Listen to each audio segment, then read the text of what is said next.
Next हमारे पास है case number 3।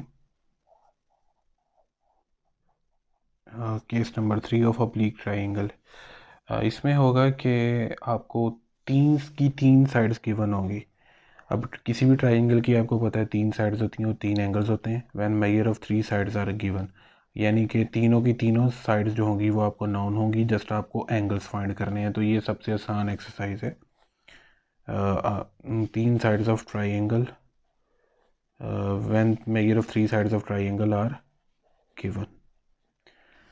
इसके सोल्यूशन में हम लिखेंगे, हमारे पास दो पॉसिबिलिटीज़ हैं, लॉ ऑफ कोसाइंस यूज़ कर लें या दूसरा है हाफ एंगल फार्मूलाज। अभी हमने हाफ एंगल फार्मूलाज को स्टडी नहीं किया है, जस्ट हम हाफ एंगल फार्मूलाज को अपनी लास्ट एक्सरसाइज 12.8 में यूज़ करेंगे। हम यहाँ पे फोकस करेंगे लॉ ऑफ कोसाइंस पे। ठीक है, तो इसका क्वेश्चन मैं आपको करवाता हूँ। पहले 5 क्वेश्चन जो हैं वो वेरी सिंपल क्वेश्चन हैं। उसमें से मैं आपको क्वेश्चन नंबर 3 करवाता हूँ सोल्व। क्वेश्चन नंबर 3 में कहा गया, अब ये एक्सरसाइज है हमारी 12.6 एक्सरसाइज। क्वेश्चन नंबर 3 है, solve triangle in which your A side is 28.3, B side is 31.7 and C side is 42.8। आपने यहाँ पे लिखना है using law of cosines. Okay, law of cosines का फार्मूला था a square is equal to b square plus c square. 3 formulas थे ना, 2BC cos alpha. अब आपके पास ए भी है, बी भी है, सी भी है, जस्ट आपने कोस अल्फ़ा को फाइंड करना है सबसे पहले। तो जैसे मैंने आपको मॉडिफिकेशन करवाई थी लॉ ऑफ कोसाइन की, जब मैंने आपको लॉ समझाए, ये माइनस की वैल्यू है, आप इसको इधर ले आएं, ये प्लस की वैल्यू हो जाएगी। अब ये प्लस की वैल्यू है, ये माइनस की वैल्यू हो जाएगी। कोस अल्फ़ा इधर रहेगा, 2BC इधर आकर डिवाइड हो जाएगा, ये बन जाएगा B square plus c square minus ए स्केयर। सो कोस अल्फ़ा की वैल्यू आप निकाल सकते हो, यानी कि आप इसको डायरेक्ट भी यूज़ कर सकते हो। लॉ ऑफ कोसाइन को बार बार हमेशा मॉडिफिकेशन करने की ज़रूरत नहीं है। यानी कोस अल्फ़ा आपने फाइंड करना है, बी स्केयर जमा सी स्केयर, जिस साइड का एंगल है ना आपने उस साइड को माइनस कर देना है। ठीक है, वो माइनस की लेनी, बाकी दोनों साइड्स प्लस की लेनी है। वो साइड माइनस की लेनी है जिस साइड का ये एंगल है, और बटे के नीचे वो दोनों साइड्स जो आपने प्लस की ली होंगी उनको डिवाइड कर देना है। यानी कि ये मैंने आपको सिंपल सा एक ट्रिक बताया है। इसी तरह आप देखें ना कि आप कोस बीटा का फार्मूला भी बना सकते हैं ना, इधर से ही cos beta would be equal to, अब आप ये देखें कि बीटा जो एंगल है वो किस साइड का है, बी साइड का एंगल है। तो बी स्केयर माइनस का लेना है, बाकी ए स्केयर और सी स्केयर को जमा कर लेना है ओवर 2A और C। ठीक है जी। अब कोस अल्फ़ा का फार्मूला जस्ट मॉडिफाई करके देख लिया, कोस बीटा का डायरेक्ट मैंने आपको यूज़ करना सिखा दिया। अब बी साइड का स्केयर 31.7 का स्केयर प्लस सी साइड का स्केयर 42.8 का स्केयर माइनस ए साइड का स्केयर 28.3 का square over 2BC, B side 31.7 into C side 48.2। I hope कि आप ये चीज़ सोल्व कर लेंगे। जस्ट सिंप्लीफिकेशन है स्टूडेंट्स, कैलकुलेटर से सोल्व करना है। Cos alpha is equal to modify, इसको सिंप्लीफाई करके जो आंसर आएगा, अल्फ़ा इधर रहेगा, कोस उधर जाकर इन्वर्स हो जाएगा। तो ये चीज़ मैं आपको नहीं करवा रहा, क्योंकि मैंने पिछले जितने भी एक्सरसाइजेज करवाई हैं तो उनमें मैंने आपको क्या करवाया कि एक एक चीज़ कैलकुलेटर से भी सॉल्व करना सिखाई है, कैलकुलेटर को यूज़ करना सिखाया है, ओरिजिनल साइंटिफिक कैलकुलेटर को। तो आई होप कि ये सिंप्लीफिकेशन तो आप इजीली कर लोगे। तो ये वर्क आप पे है। तो इधर ये फार्मूला मैंने बता दिया है, कोस बीटा फाइंड करना है, ए स्केयर जमा c square minus b square over 2AC formula बता दिया है। इसी तरह यहाँ पे वैल्यू आप फाइंड आउट कर लीजिएगा। इसी तरह कोस गैमा को फाइंड करना है, तो कोस गैमा के लिए आपने फार्मूला ऐसे बनाना है कि गैमा एंगल किस साइड का होता है, सी साइड का। तो सी साइड को के स्केयर को माइनस का लेना है, बाकी जो दो साइड्स हैं ए स्केयर और बी स्केयर उनको जमा कर लेना है ओवर 2 ये दोनों साइड्स का प्रोडक्ट। ओके, तो ये फार्मूला बन जाएगा इस तरह, cos gamma is equal to a square plus B square minus C square over 2AB। ठीक है, यहाँ पे वैल्यूज़ पुट करें, आपके पास गैमा का आंसर निकल आएगा। या यहीं पे कर लें आप, gamma equal to cos inverse A square plus B square minus C square over 2AB। ठीक है, यहाँ पे वैल्यूज़ पुट करें, इनको सिंपलीफाई करें, न्यूमिनेटर और डिनोमिनेटर को फिर एंड पे जाके कोज इनवर्स ले लें तो आपके पास गैमा एंगल भी आ जाएगा। आई होप कि आप ये क्वेश्चन इजीली सॉल्व कर सकते हैं। जस्ट मैंने आपको कॉन्सेप्ट देना था वो मैंने आपको बता दी है। इसमें जो सबसे मेन क्वेश्चन है वो ये कि ये लॉन्ग क्वेश्चन है, इसमें आपने greatest angle of triangle is 120 degree prove करना है। अब ये क्वेश्चन नंबर 6 जो है, क्वेश्चन नंबर 6 में आप लोगों को बता देता हूँ। उसमें आपको गिवन है जी ए साइड बताई गई है, ये आपका शॉर्ट हो सकता है। ए साइड बताई गई है 37.34, बी साइड आपको बताई गई है 3.24 और सी साइड आपको गिवन है 35.06। ओके, तो आपने करना है कि इसमें से स्मॉलेस्ट एंगल फाइंड करना है। इसमें से देखें स्मॉलेस्ट साइड कौन सी है, ए side, B side, C side में से स्मॉलेस्ट साइड है B side which is 3.24। Smallest side is B side, so beta is smallest angle. जो स्मॉलेस्ट साइड का एंगल है वो आपका स्मॉलेस्ट एंगल होगा। अगर ए साइड स्मॉलेस्ट होती तो आपका अल्फा स्मॉलेस्ट एंगल होता। तो बीटा फाइंड करने के लिए जो यूजिंग लॉ ऑफ कोसाइंस हम डायरेक्ट फार्मूला लिखेंगे using law of cosines. Just आपने बीटा एंगल को फाइंड करना है, उसने यही स्टेटमेंट में लिखा है कि आप स्मॉलेस्ट एंगल को फाइंड करें using law of cosines. Cos beta का जो फार्मूला बनेगा वो ऐसे बनेगा कि आप ये देखें कि ये बीटा साइड जो है वो बीटा एंगल जो है वो किस साइड का एंगल है, ये बी साइड का एंगल है। तो बी साइड का स्केयर माइनस का, बाकी जो दो साइड्स हैं उनको जमा का लेना है ओवर 2 बाकी दो साइड्स का प्रोडक्ट। ये फार्मूला हो गया। अब यहाँ पे हम वैल्यूज़ को पुट करेंगे। ए साइड का स्केयर विच इज़ 37.234 का स्केयर आ जाएगा and after that C side का स्केयर 35.06 इसका स्केयर माइनस बी साइड का स्केयर 3.24 का स्केयर ओवर 2 ए साइड की वैल्यू ओवर बी साइड की वैल्यू। तो मैं ये डायरेक्ट कैलकुलेटर से कर रहा हूँ। अब न्यूमिनेटर सोल्व करते हैं। ये देखें कि न्यूमिनेटर मैंने लिखा 37.34 square plus 35.06 square minus 3.24 square. Okay, आपके पास ये आ जाएगा 26/12.58। बड़े के नीचे करोगे आप 2 मल्टीप्लाई बाय 37.34 मल्टीप्लाई बाय 35.06, ये आ जाएगा आपके पास 26/18.28। ठीक है, तो 26/12.98 डिवाइडेड बाय 26/12.18.28। ठीक है, सॉरी 26/18.28। ओके, तो सिंपली आप इसको सॉल्व करें तो ये आपके पास आ जाता है 0.99 समथिंग 79 0.998 कर लें इसको राउंड ऑफ करके। तो बीटा इधर रहेगा, मान लें ये कोज इन्वर्स हो जाएगा 0.998। इसका कोज इन्वर्स लोगे तो शिफ्ट और कोज एंटर करोगे, आपके पास आंसर सेव है। तो शिफ्ट और कोज मैंने डायरेक्ट कर दिया, जो डिस्प्ले में वैल्यू थी मैंने उसको अरेज नहीं किया, यानी कि मैंने उसको क्लियर नहीं किया। तो शिफ्ट और कोज एंटर कर दिया, कोज इन्वर्स बन गया, आंसर मेरे पास सेव था तो मैंने यहाँ से एंटर किया आंसर। ठीक है, तो इसको ब्रैकेट को क्लोज कर दिया, तो इसने उस वैल्यू का कोज इन्वर्स ले लिया, तो मेरे पास जो स्मॉलेस्ट एंगल आ गया 3 डिग्री एंड 38 मिनट्स आ गया। ये डिग्री मिनट्स सेकंड्स के बटन को एंटर करके 3 डिग्री एंड 38 मिनट्स। तो आप इसका आंसर चेक कर सकते हैं। मैं आपको आंसर बताता हूँ पीछे से। ये जो इसका आंसर है ये हमारी एक्सरसाइज है 12 जी बिल्कुल सही आंसर है 12.6 एक्सरसाइज के क्वेश्चन नंबर 6 का 3 डिग्री 39 मिनट्स है, यहाँ पे 3 डिग्री 38 मिनट्स आया, तो ये आपका आंसर ओके है बिल्कुल। ठीक है, इसके बाद जो अगला क्वेश्चन है उसमें आपने मेजर ऑफ ग्रेटेस्ट एंगल निकालना है क्वेश्चन नंबर 7 में। तो क्वेश्चन नंबर 7 का जस्ट फार्मूला मैं बता देता हूँ, आपने सॉल्व खुद करना है। मान लें कि आपके पास 3 साइड्स हैं। पहली साइड को मान लो ए साइड है विच इज़ 16, दूसरी साइड है बी साइड विच इज़ 20 और तीसरी साइड है सी साइड विच इज़ 33। तो 3 साइड सी, पहली साइड को ए बोल दिया, दूसरी को बी, तीसरी को सी। अब इसमें से जो ग्रेटेस्ट साइड है वो कौन सी है, सी side. As greatest side is C side, so gamma is greatest angle। Okay, I hope कि आपको इस चीज़ की समझ आ गई है।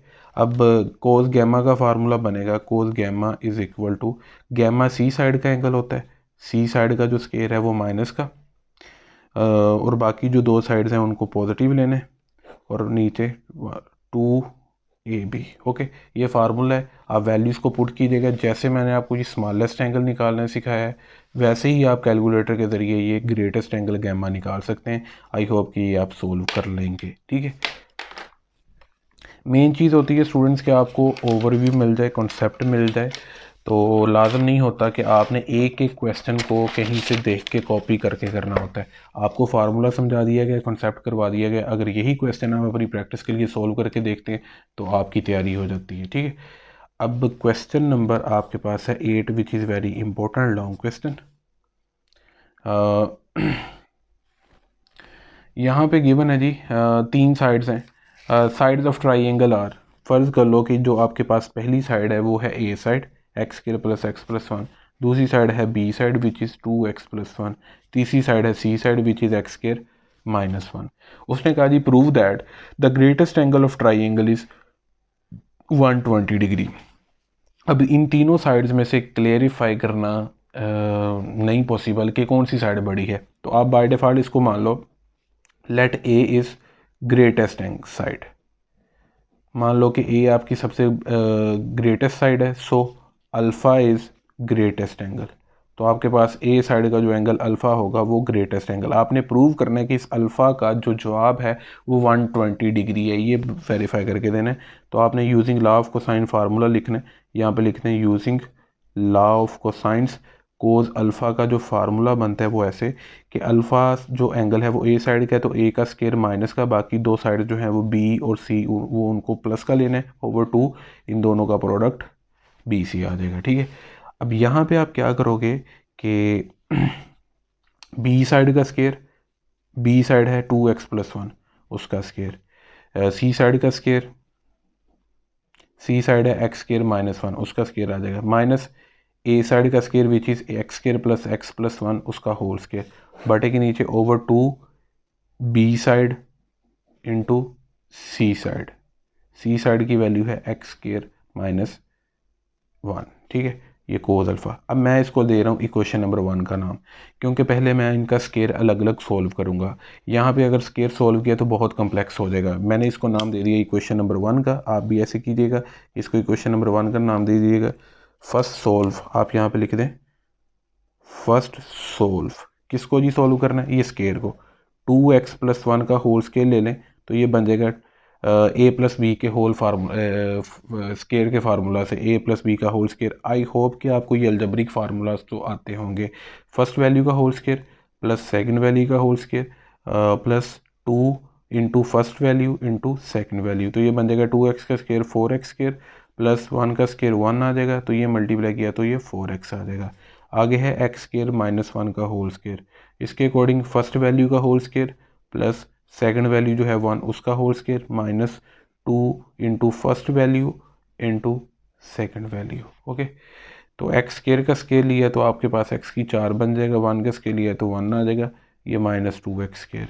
आफ्टर दैट ये 3 वैल्यूज़ का होल स्केयर है, x square plus x plus 1 का होल स्केयर। ओके, इसके अकॉर्डिंग क्या होगा कि आपके पास होगा फर्स्ट वैल्यू का whole square plus second value जो कि होती है बी, यहाँ पे है एक्स, एक्स का whole square plus third value जो कि 1 है उसका होल स्केयर, यानी ये बन गया ए का स्केयर जमा बी का स्केयर जमा सी का स्केयर। आगे होता है प्लस 2ab, 2ab, ए फर्स्ट वैल्यू होती है एक्स स्केयर और बी से मुराद सेकंड वैल्यू, ये बन जाएगा 2 into x square into x plus 2bc, ये बी वैल्यू ये सी वैल्यू। ओके, प्लस 2ca, सी वैल्यू 1 है और ए वैल्यू एक्स स्केयर है, ए वैल्यू से मुराद फर्स्ट वैल्यू। तो ये देख लें, मैंने अलजबरिक फार्मूला आपको ओपन करके दिखाए हैं। एक फार्मूला इंप्लीमेंट हुआ है ए प्लस बी का होल स्केयर वाला, एक हुआ है ए माइनस बी के होल स्केयर वाला, एक हुआ है ए प्लस बी प्लस सी का होल स्केयर, 3 वैल्यू का होल स्केयर। ये 9th क्लास में आप पढ़ते हैं, ये तो ये फार्मूलाज का मैं हिंट कोई नहीं यहाँ पे दे रहा।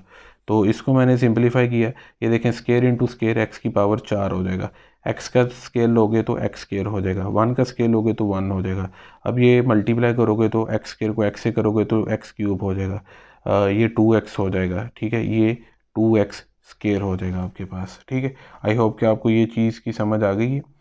आगे आप देखेंगे, आप आगे लिख लें कि your equation number 1 becomes, equation number 1 becomes, अब ये देखिए ये क्या चीज़ बन जाएगी, कोस अल्फ़ा है, ठीक है, इज इक्वल टू, पहले था एक्स स्केयर प्लस 1 का स्केयर, एक्स 2x प्लस 1 का होल स्केयर, उसकी जगह लिख दें आप 4x square plus 1 plus 4x, okay. Next है आपके पास था एक्स स्केयर माइनस 1 का होल स्केयर, स्केयर ओपन करके जो वैल्यू है उसकी वो लिख दें x की power 4 plus 1 minus 2x square.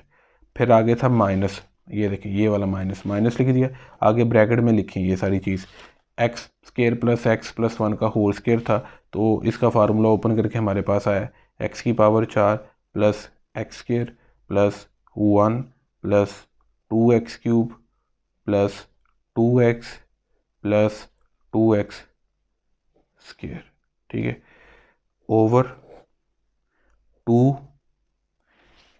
a into b, a value है 2x प्लस 1 और b वैल्यू है एक्स स्केयर माइनस 1। अब ये इसको सोल्व कर लें, अब ये देखिएगा 4x स्केयर, अब और एक्स स्केयर वाली को कौन सी रकम है, ये 4x स्केयर है, ये माइनस 2x स्केयर है, तो मैंने इसको डायरेक्ट लिख दिया 2x स्केयर। ये है आगे प्लस का x की पावर 4, ठीक है, तरतीब के साथ लिख सकते थे, पहले आप सबसे पहले चाहे इसको लिख लेते, कोई मसला नहीं है, मैंने 4x square minus 2x square किया तो ये 2x स्केयर आ गया, फिर x की पावर 4 आ गया, फिर ये देखें प्लस 4x आ गया, फिर ये देखें प्लस 1 और ये प्लस 1 प्लस 2 हो गया। अब ये देखें कि ये अलामत है बाहर माइनस की, साइन माइनस का है तो अंदर वैल्यूज़ का जो साइन है वो चेंज हो जाएगा, ये प्लस के एक्स पावर 4 है, ये माइनस का हो जाएगा, ये प्लस का एक्स स्क्वायर है, ये माइनस का हो जाएगा, ये प्लस का 1 है, ये माइनस का हो जाएगा, ये प्लस की वैल्यू है, ये माइनस का क्यू वैल्यू हो जाएगी, ये प्लस का 2x है, माइनस का 2x हो जाएगा, ये भी प्लस का है तो ये भी माइनस का हो जाएगा, ठीक है। तो ये देखें जी, नीचे ये दोनों को मल्टीप्लाई कर लें, 2x को एक्स स्क्वायर से किया, दोनों फैक्टर्स को मल्टीप्लाई करना है, 2x को एक्स स्क्वायर से किया तो 2x क्यूब आ जाएगा, 2x को -1 से किया तो -2x आ जाएगा, प्लस 1 को एक्स स्क्वायर से मल्टीप्लाई किया तो एक्स स्क्वायर आ जाएगा, आगे प्लस 1 को -1 से मल्टीप्लाई किया तो -1 आ जाएगा। अब ये देखें कि ये प्लस का 4x और ये माइनस का 4x कैंसिल हो जाएगा, प्लस का 2x माइनस का 2x स्क्वायर कैंसिल हो जाएगा। इसके बाद और कौन सी कैंसिलेशन हो रही है गौर कर लें, अगर कोई और कैंसिलेशन हो रही है तो देख लें, वरना बाकी ये चीज़ सही है यहाँ तक। तो हम यहाँ पे देखें यहाँ पे हमारे पास होगा cos alpha is equal to, अब ये देखें हमारे पास बचेगा ये सबसे पहले, अब ये जो चीज़ बची है इसको मैं तरतीब दे देता हूँ, नेक्स्ट हम लिख लेंगे। अब ये देखें बचा हमारे पास क्या है, ये सारी वैल्यूज़ में सबसे हाईएस्ट पावर बची है एक्स क्यूब वाली, ये वो बचा है -2x cube, okay. After that हमारे पास बचा है एक्स स्क्वायर वाली वैल्यू, कौन सी बची है एक्स स्क्वायर वाली वैल्यू, यहाँ पे ये -x स्क्वायर, इसको लिख लेंगे, ओके। उसके बाद हम लिख लेंगे ये देखें कि प्लस का 2x है और ये सॉरी माइनस का 2x है और ये प्लस का 4x है, ये देखें डॉट लगा रहा हूँ, ये आपस में सोल्व हो जाएंगे, प्लस 4x माइनस 2x तो प्लस का 2x बच गया, और ये देखें प्लस का 2 है और ये माइनस का 1 है तो ये प्लस का 1 बच गया। आई होप कि आपको इस चीज़ की समझ आ गई, जब आप साल लिख रहे होंगे तो आपके लिए ये सोल्व करना आसान होगा, ठीक है।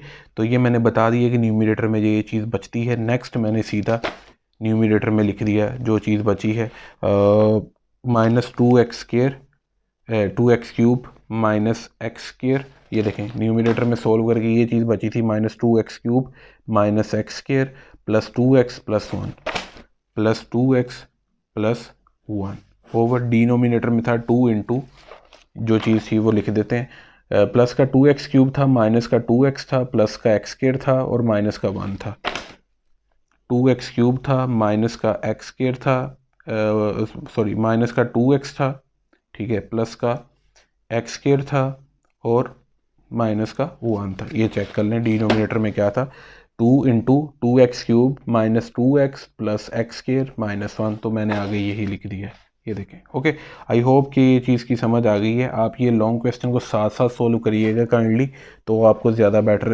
अंडरस्टैंडिंग होगी इसकी। तो ऊपर से देखें कि माइनस कॉमन निकल रहा है, तो मैं माइनस को जस्ट कॉमन निकाल लूँगा। अब ये नेगेटिव वैल्यू जो है वो पॉजिटिव हो जाएगी, क्योंकि फर्स्ट वैल्यू जब भी नेगेटिव होगी आपको माइनस कॉमन निकालना है वहाँ पे। तो जब मैंने ऊपर माइनस कॉमन निकाला तो ये माइनस की वैल्यू प्लस की हो गई, ये माइनस की वैल्यू ये भी प्लस की हो गई, ये प्लस की वैल्यू ये माइनस की हो गई, ये प्लस की वैल्यू आपके पास ये भी माइनस की हो गई। ठीक है जी।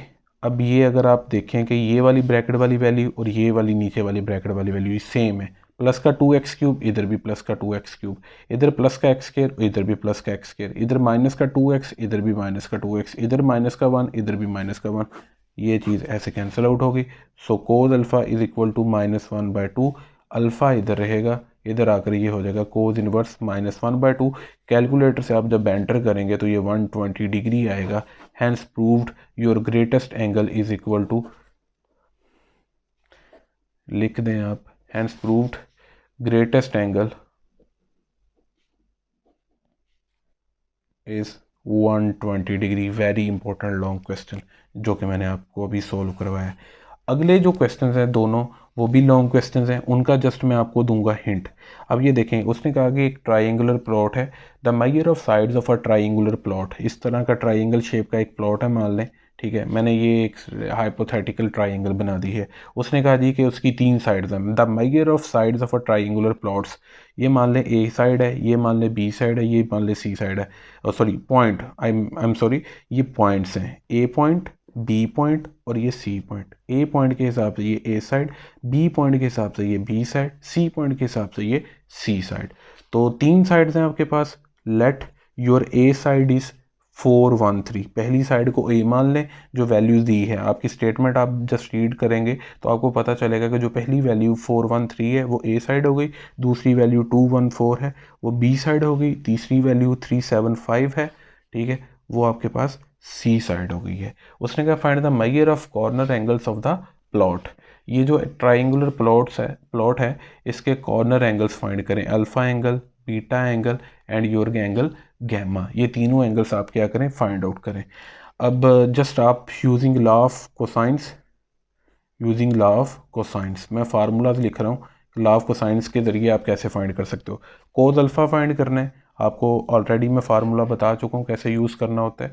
जिस साइड का एंगल है उस साइड को आपने नेगेटिव ले लेना है, बाकी जो 2 साइड्स हैं बी स्केयर और जो सी स्केयर उनको पॉजिटिव ले लोगे आप, ठीक है, ओवर 2BC। ये कोस अल्फ़ा का फार्मूला यूज़ करें, आपके पास अल्फ़ा एंगल आ जाएगा। अब ये देखें, बी साइड मालूम है 214 का स्केयर, प्लस सी साइड मालूम है 375 का स्केयर, माइनस ए साइड मालूम है 413 का स्केयर, नीचे over 2 B side into C side करें, ठीक है। तो ये कोस अल्फ़ा है, तो ये सारा सिंपलीफाई करें, सिंपलीफाई करके जो आंसर आए अल्फ़ा इधर रखें एंड पे और कोस इनवर्स ले लें। इस सारे को न्यूमिनेटर और डिनोमिनेटर को आपस में सिंपलीफाई करके, आई होप कि ये सिंपलीफिकेशन तो आती होगी अब आपको, इसका कोस इनवर्स ले लें तो आपके पास अल्फ़ा एंगल आ जाएगा। सिमिलरली कोस बीटा निकालने के लिए फार्मूला होता है, आपको पता है, वो होता है जी, ये बीटा एंगल किस साइड का एंगल है, बी साइड का, तो बी का स्केयर आपने नेगेटिव लेना है, बाकी जो 2 साइड्स हैं उनको पॉजिटिव और नीचे 2AC कर देना है, जो 2 साइड्स हैं उनका प्रोडक्ट। इसी तरह कोस गैमा निकालना है तो सी साइड का एंगल है, सी साइड को नेगेटिव लेना है, ए और बी साइड का स्केयर को पॉजिटिव लेना है, ओवर 2AB कर देना है। तो ये फार्मूलाज के ज़रिए आपका 9th क्वेश्चन सोल्व हो जाएगा। आई होप कि आपको इस चीज़ की समझ आ गई है। तो 10th क्वेश्चन जो है वो भी सेम इसी तरह है। स्टेटमेंट में आपको समझा देता हूँ, एंगल के फार्मूलाज यही सेम होंगे। अब 10th क्वेश्चन में ये देखें, उसने कहा जी कि 3 गांव हैं A, B और C, वो एक दूसरे के साथ स्ट्रेट रोड के ज़रिए कनेक्ट होते हैं। मान लें कि ये पहला गांव है, ठीक है, ये A है, दूसरा गांव है ये B है और तीसरा गांव है ये C है, ठीक है। तो तीनों रोड्स जो हैं वो पॉसिबिलिटी और भी कुछ हो सकती है, मैंने जस्ट ये रैंडमली लिखा है। अब ये देखें कि यहाँ पे एक एंगल बन रहा है, एक इधर एंगल बन रहा है, ठीक है, तो तीनों का कनेक्शन हो रहा है, तो 3 एंगल्स बनेंगे ना आपस में। ये आपको डायग्राम कुछ भी बनाने की ज़रूरत नहीं है, आपने जस्ट क्या करना है, तीनों एंगल्स की जो तीनों साइड्स की जो लेंथ है, यानी तीनों गाँव की जो लेंथ है वो आपने क्या लेनी है। उसने लिखा है 3 villages A, B and C are connected by straight roads.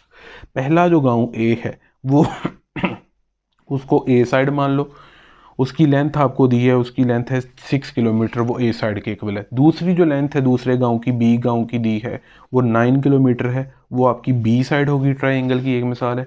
और जो आपकी ये ट्राइंगल बेसिकली ट्राइंगल बनानी थी ना, ये मैंने ट्राइंगल नहीं बनाई, तो ट्राइंगल कुछ समझे कि ऐसे बनेगी, ठीक है, ये कुछ ऐसे ट्राइंगल बनेगी। और सी साइड ये हो गई 13 किलोमीटर। ओके, ये ए साइड, बी साइड और सी साइड आपके पास है गिवन। आपने जस्ट लेट कर लिया, पहली की वैल्यू को ए, दूसरी को बी और तीसरी को सी। तो आपने एंगल्स फाइंड करने हैं, उसी तरह कोस अल्फा का फार्मूला, कोस बीटा का फार्मूला यूज़ करें, ठीक है, और कोस गैमा का फार्मूला यूज़ करें using law of cosines. I hope कि आप ये चीज़ निकाल लेंगे। जैसे मैंने आपको क्वेश्चन नंबर 9 में बताया, तो ये आपकी 12.6 एक्सरसाइज भी हो चुकी है।